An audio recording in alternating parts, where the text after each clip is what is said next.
მინდა დავარწმუნო, რომ ყველანაირი პრობლემა მიადგება მის ოჯახს. პირველი მინდა ვთქვა, რომ Visa card, Mastercard-ის და SWIFT-დან ჩახსნის პრობლემები ძალიან რეალისტური ხდება დასავლეთიდან საქართველოს მიმართულებით.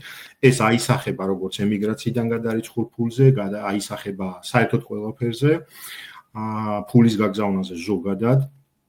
ამის გარდა მინდა გითხრათ, რომ ის ხალხი, ვინც მაგალითად ემიგრაციაში ხართ და დღემდე ვერ გაერკვიეთ რუსეთი გინდათ თუ ევროპა თუ ამერიკა და ევროპასა და ამერიკაში ხართ, ფულს გამოიმუშავებთ და 38-იან მანეთზე ყვებით სუფრასთან რო დაჯდებით, ამის ნოსტალგირებას აკეთებთ და აფიქსირებთ.